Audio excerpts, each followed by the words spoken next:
You're listening to Rebel Spirituality with me, Sam Goldfinch. Here's the truth. Wisdom doesn't follow rules.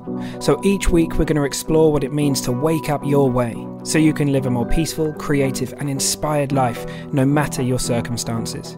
It's time to blaze your unique path to truth.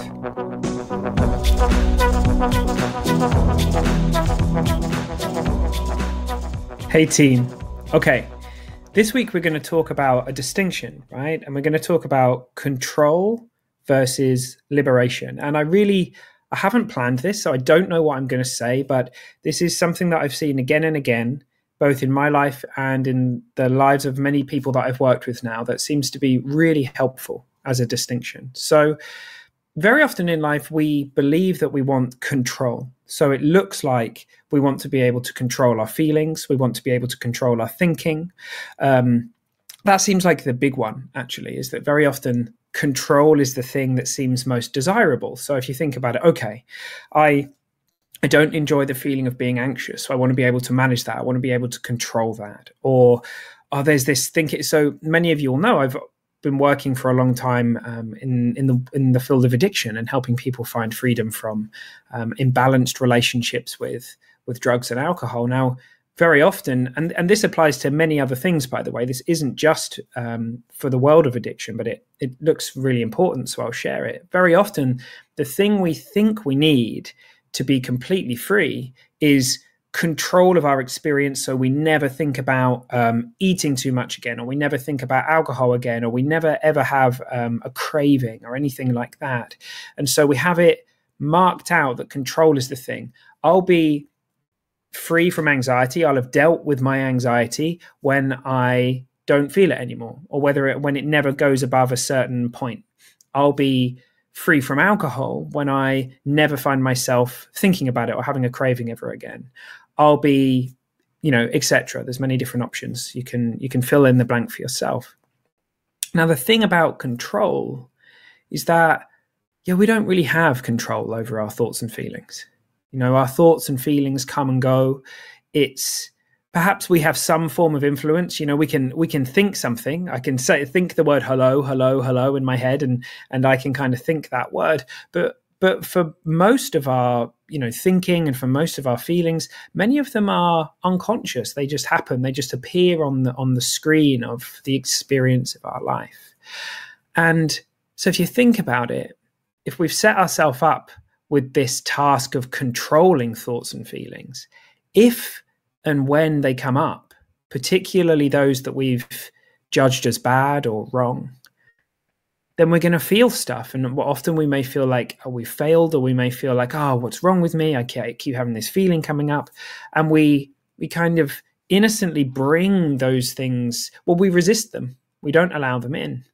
And so the very act of attempting to control something becomes like a full-time job. And I know this from my life, attempting to control my anxiety for what felt like day in, day out for years was incredibly tiring, And it wasn't until I really started to understand that I didn't want control. I wanted to be liberated. I wanted to be free, truly free, right? And control what had made sense to me, but it wasn't getting me where I wanted to go. So the thing about liberation is, it doesn't say, liberation has no opinion as to whether a certain feeling or a certain thought or whatever it might be is in our kind of experience or not. It basically says it doesn't matter if it's there or not. I'm not attached to that. I'm just watching it. I'm free from it. It doesn't matter. It doesn't mean anything. It doesn't mean anything about me. It doesn't mean anything about my experience.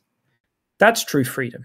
And it looks to me that being liberated from our thinking and being liberated from all of that stuff that comes up in our experience isn't a question of whether it's there or not. It's the meaning that we're making out of it, whether we're trying to control it. And in my experience, so anxiety is a really good example of this for me.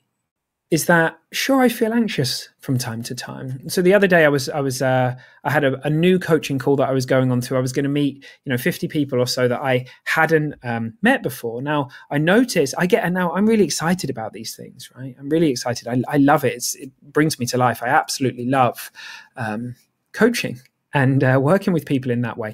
But I noticed prior to going on to the call that I had sweaty hands, that my heart rate was up, and I was like, oh mate, like, there's your body, your physiological system and neurological system. I feel anxious. So I feel like there's anxiety in my system. But I didn't make it into a problem like I used to. It was like, okay, that's what's happening in my system right now. It doesn't mean anything.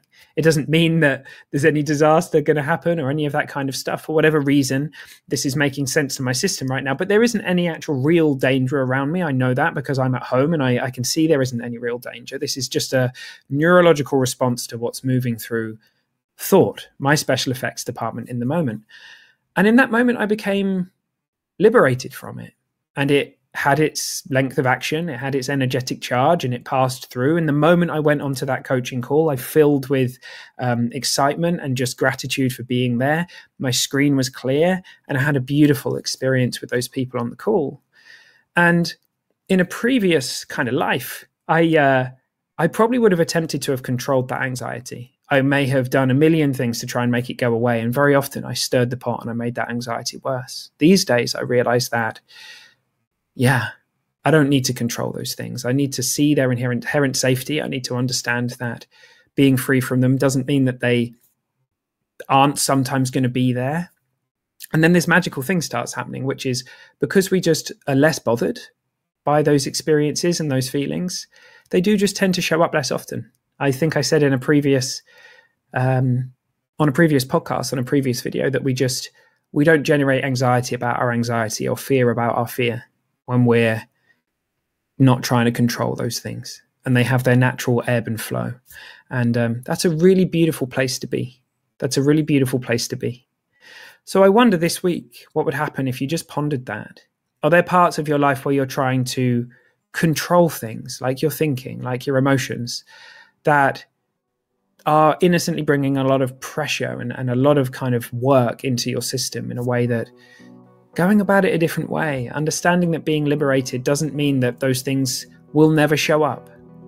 It's that it's not a big deal. It's okay. And that they'll pass through your experience because everything does. How might that change things? How would that shift things for you? All right, team. I hope you have the most beautiful week. So much love to you. See you soon.